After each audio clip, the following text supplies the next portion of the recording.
There is a question many believers carry silently, often late at night when the house is quiet and the weight of responsibility feels heavier than usual. You pray, you try to live honestly, you avoid what feels wrong in your heart.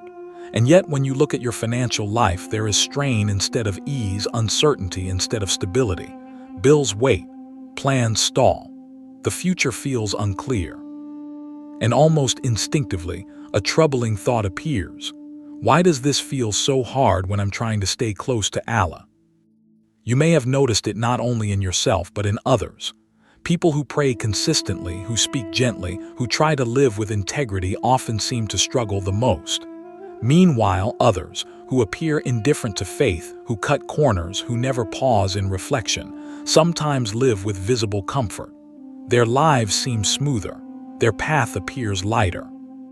This contrast creates a quiet confusion. It doesn't explode into anger or disbelief. It settles deeper than that. It becomes a private doubt you rarely voice because it feels uncomfortable to question divine wisdom. But the question remains, hovering beneath the surface of daily life. Is something wrong with me? Is my faith lacking? Am I being overlooked?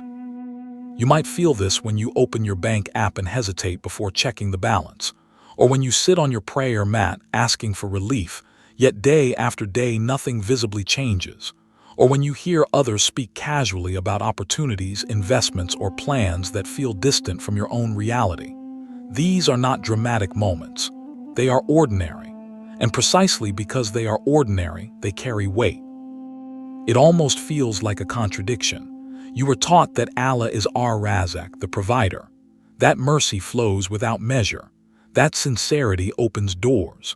So why do some of the most sincere hearts feel pressed by financial difficulty? Why does provision sometimes feel delayed, narrowed, or withheld?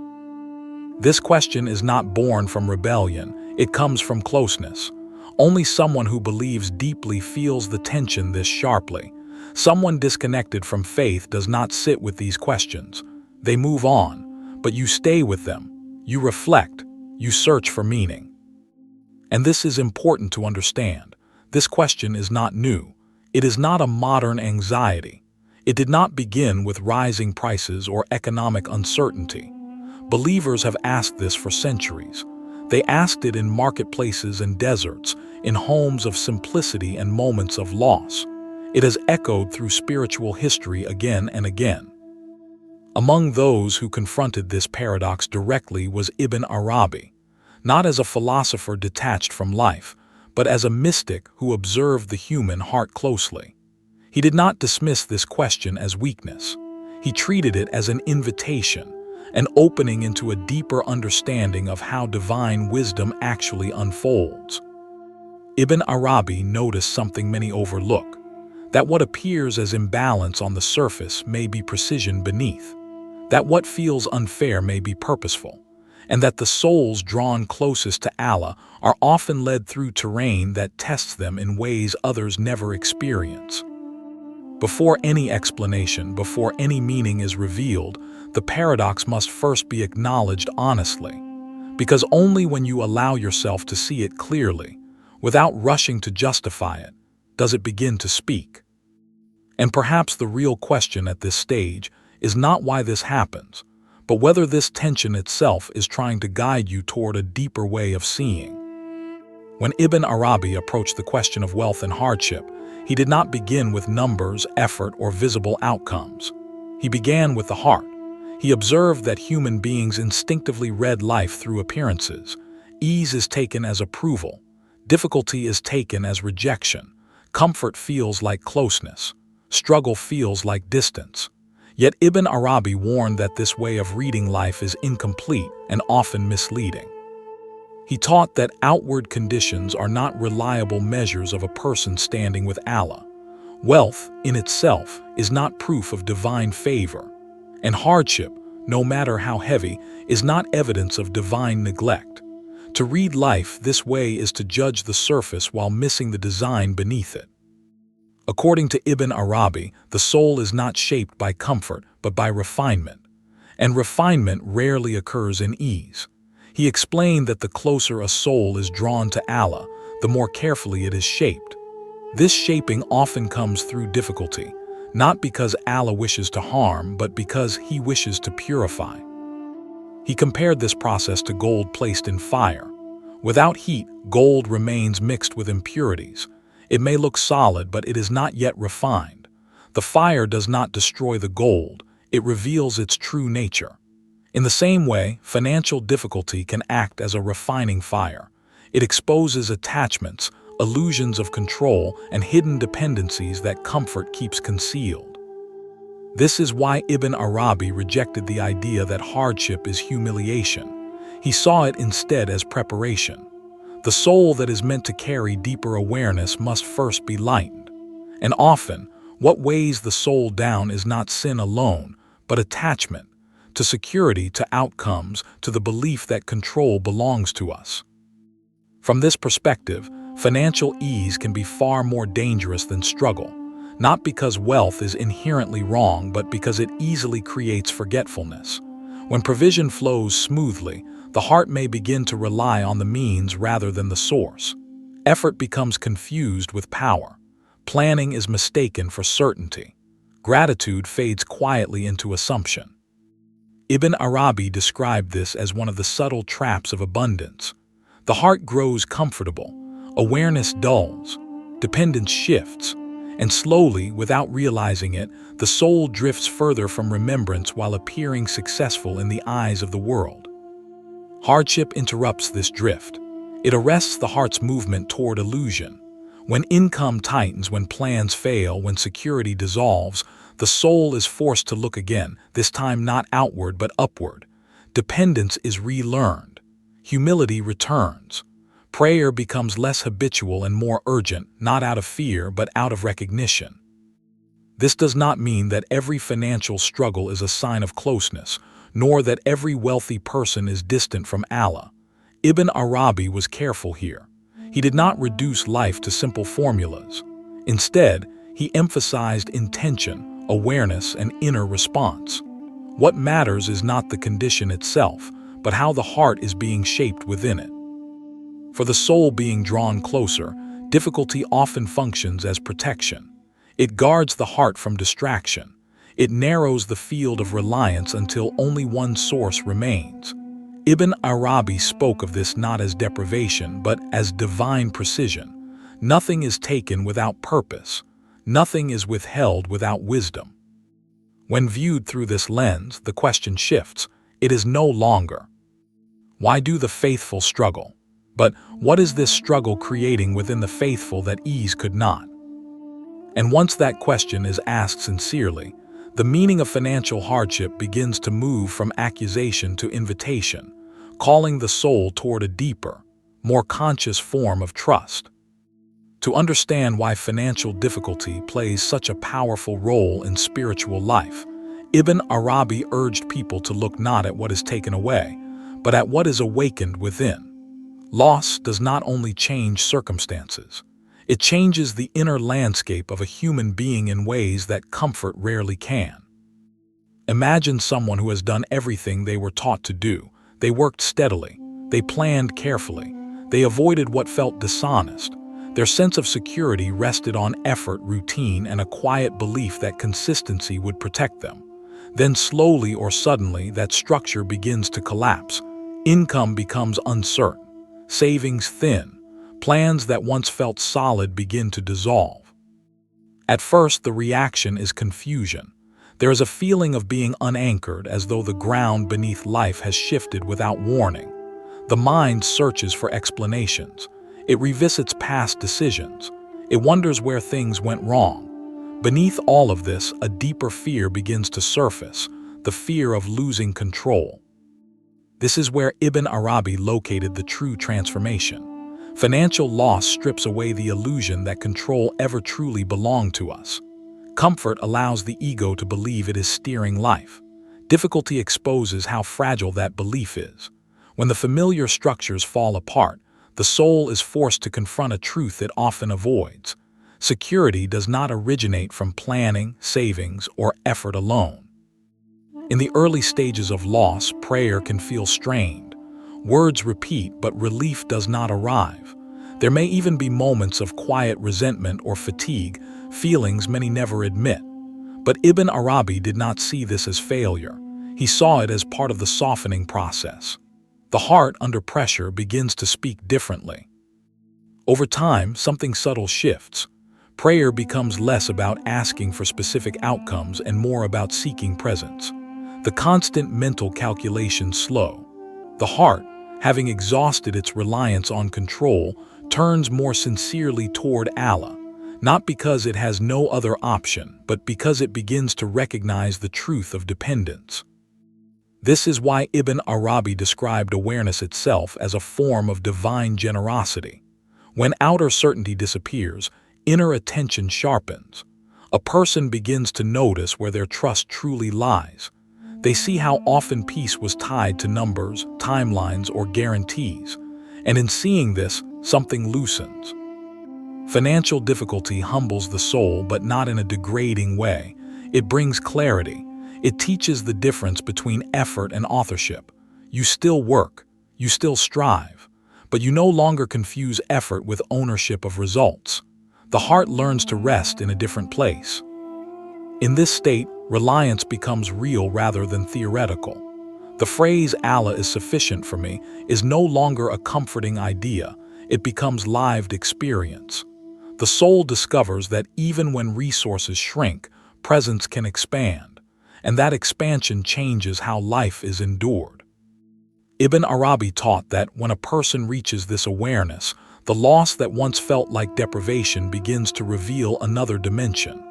What disappeared on the outside made space for something to emerge within: humility, sincerity, attentiveness.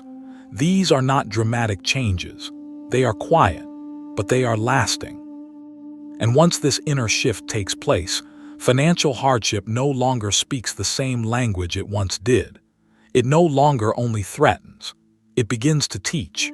It becomes a messenger, pointing beyond itself toward a deeper foundation, one that was always there but rarely noticed until the noise of comfort fell away.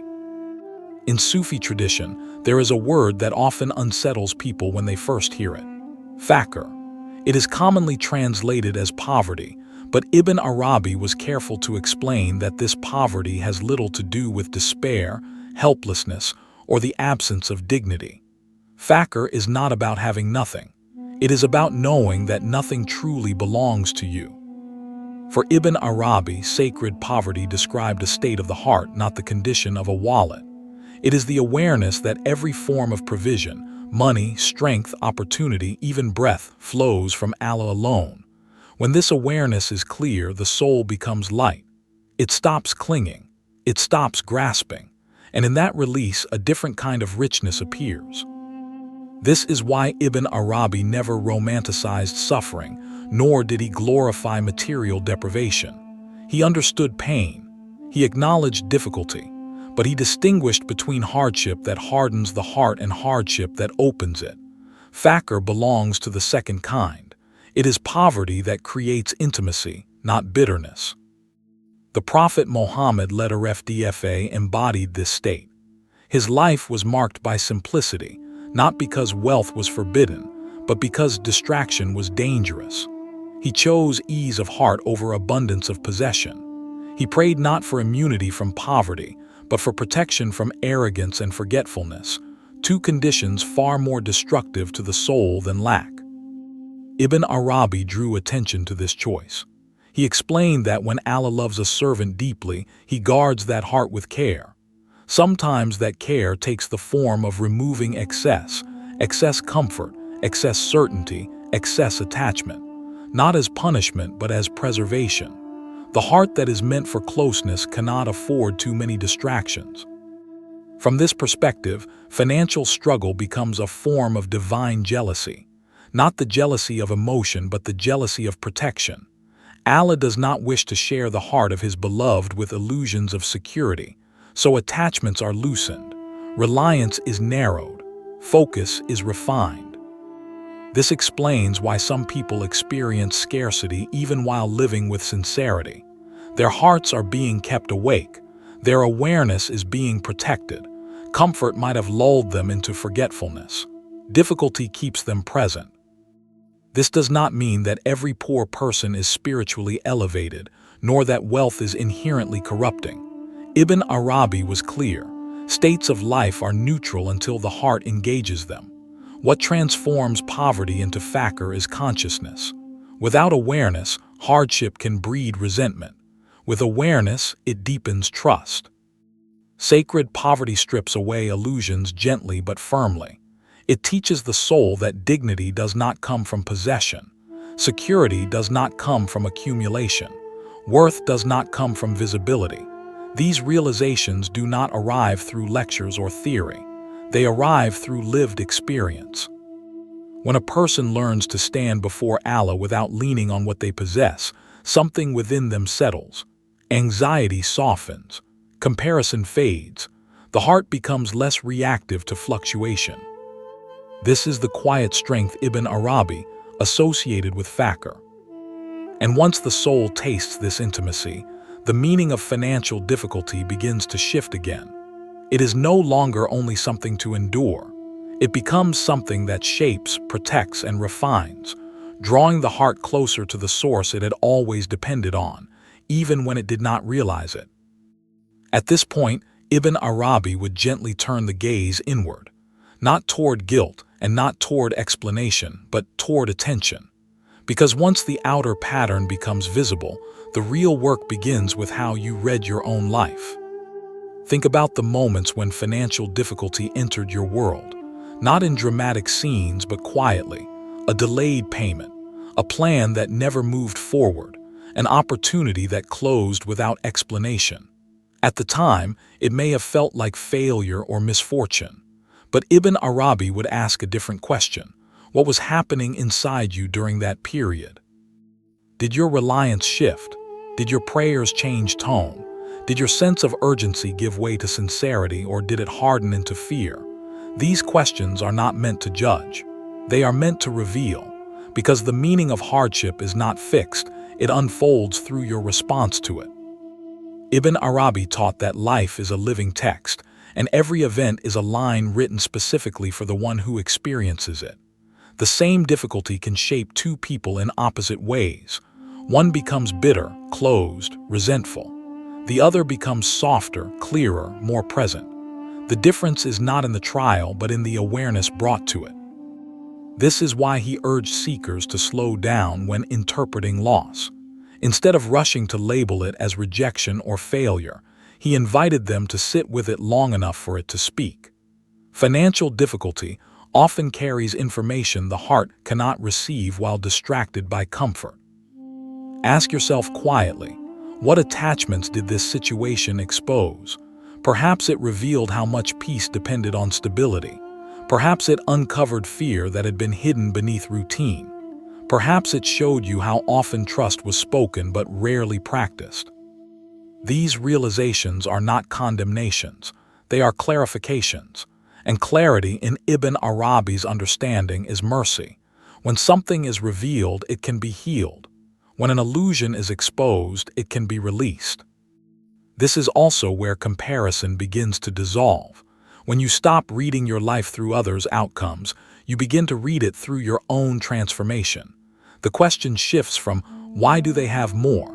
To, what is being shaped in me? That shift alone can quiet much of the inner turmoil that financial pressure creates.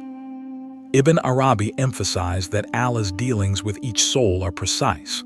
What another person receives or loses has nothing to do with what you are being taught. Your provision, your delay, your struggle all belong to a path tailored specifically for your heart. Seen this way, financial difficulty becomes less personal in the emotional sense and more personal in the spiritual sense. It is not an attack on your worth. It is a message addressed to you alone, written in a language that comfort never uses. You are not asked to deny the difficulty. You are not asked to pretend it does not hurt, but you are invited to read it differently, to look beyond the surface inconvenience and ask what quality is being cultivated within you through this experience. When you begin to read your life this way, something subtle changes. Events stop feeling random. Even the painful ones begin to carry coherence. And in that coherence, The heart finds a steadiness that circumstances themselves could never provide. Because the moment you realize your life is speaking to you, even difficulty becomes a form of guidance. To understand financial difficulty through Ibn Arabi's lens, one must step beyond the idea that giving is always kindness and withholding is always harm. Ibn Arabi spoke of life as operating within a divine economy, one governed not by human expectations, but by wisdom. In this economy, giving and withholding are not opposites. They are two movements of the same mercy. Human beings tend to read provision in a single direction. When something arrives easily, it feels like confirmation. When it is delayed or removed, it feels like denial. But Ibn Arabi cautioned that this reading is incomplete. What matters is not what arrives or leaves, but what the heart does in response. Abundance, he explained, tests gratitude. Scarcity tests trust. Both are forms of examination, and neither guarantees closeness nor distance on its own. A person may be wealthy and deeply aware, or poor and deeply resentful. The external condition is neutral. The internal state reveals the truth. This is why Ibn Arabi described withholding as a form of giving whose meaning is hidden. When Allah withholds something you desire, He may be protecting you from distraction, arrogance, or a path that would have weakened your awareness. What feels like loss on the surface can be precision beneath, adjusting direction, recalibrating intention. Financial pressure often performs this function quietly. It closes doors that once seemed essential. It slows momentum that may have been carrying the soul away from itself. It interrupts habits that depended on excess. And in that interruption, space is created for reflection. Ibn Arabi taught that effort still matters deeply. Sufism does not teach passivity or withdrawal from responsibility. You are meant to work, plan, strive, and act with excellence. But effort is not authorship. You offer your work, but outcomes remain gifts. This balance between responsibility and surrender is central to spiritual maturity. He summarized this balance with a principle that appears simple but reshapes how life is endured. Effort is the offering, outcome is the gift. When this understanding settles into the heart, anxiety begins to loosen. You no longer panic over results because you no longer believe they define your worth or signal divine attention. In the divine economy, delay is not neglect. It is often instruction. A delayed provision may be teaching patience. A closed door may be offering protection. A narrowed path may be guiding focus. These movements are subtle. They rarely announce themselves. They require stillness to be recognized. This is why Ibn Arabi emphasized awareness over control. Control exhausts the soul. Awareness steadies it. When you stop wrestling with outcomes and begin listening to what each moment is shaping within you, life becomes less hostile, even when it remains difficult. Financial difficulty, read this way, becomes a form of dialogue. Each restriction asks a quiet question: where is your trust resting now? Each uncertainty invites a deeper reliance, and each moment of effort without guarantee refines sincerity. The divine economy is not about fairness in human terms. It is about exactness. Nothing is random, nothing is wasted. What leaves your hands was never meant to stay. What stays with you is what serves your journey. And when this understanding begins to settle, the heart no longer sees scarcity as abandonment. It begins to recognize it as movement, guidance unfolding in a form that only awareness can decipher. Ibn Arabi believed that certain qualities of the soul cannot be learned through ease, no matter how gentle or abundant that ease may be. Comfort has its lessons, but it rarely reshapes the heart. Financial difficulty, on the other hand, presses against the inner world in a way that reveals what truly lives there. One of the first qualities hardship awakens is patience, not as passive waiting but as inner steadiness. When outcomes are uncertain and timelines stretch beyond expectation, the soul is forced to slow down. Impulses soften, reactivity fades. A person learns to breathe through uncertainty rather than escape it. This patience is not resignation, it is resilience. Alongside patience comes humility. Financial ease often hides pride quietly. It allows the ego to feel self-sufficient without openly declaring it. Scarcity removes that cover. It reminds the heart how dependent it truly is, not only on Allah but on kindness, timing, and forces beyond personal control. Ibn Arabi saw this humility not as weakness but as clarity. The soul finally sees itself accurately. Financial hardship also cultivates empathy. Those who have struggled learn something others often miss: the weight of quiet fear, the exhaustion of uncertainty, the dignity required to endure without display. When a person has lived this, judgment softens, compassion deepens. The heart becomes more attentive to the unseen burdens others carry. This is why Ibn Arabi viewed scarcity as a humanizing force. It breaks down illusions of superiority. It removes the distance between self and other. When wealth falls away, the walls of comparison weaken and connection becomes easier. The one who has endured learns to listen more gently. Another lesson hardship teaches is sincerity. When comfort disappears, motivation is tested. Acts of worship lose their transactional tone. Prayer is no longer tied to immediate results. It becomes an expression of presence rather than expectation. Ibn Arabi believed this sincerity is one of the most precious outcomes of difficulty. He also spoke of a paradox that unsettles the mind but settles the heart. Sometimes Allah gives by taking. What is removed may have been shaping the soul in ways that were no longer healthy. When something is taken away, a hidden exchange occurs. Control is lost, but awareness grows. Certainty dissolves, but trust deepens. These lessons cannot be rushed. They unfold over time, often unnoticed while they are happening. Only later does a person look back and realize how deeply they were changed. The fear that once dominated no longer has the same grip. The attachment that once felt essential no longer controls the heart. Ibn Arabi emphasized that this transformation does not make hardship pleasant. Difficulty remains difficult, but it becomes meaningful, and meaning changes how pain is carried. When a person understands what a trial is shaping within them, endurance becomes possible without bitterness. This is why comfort cannot teach what hardship does. Ease rarely challenges attachment. It rarely exposes reliance. It rarely forces the heart to confront its illusions. Financial difficulty, when met with awareness, becomes a teacher that strips away what is unnecessary and strengthens what is essential. And through this teaching, the soul gains something that wealth alone can never provide: an inner stability that does not depend on circumstance. A heart shaped this way is no longer easily shaken because it has learned where its true security resides.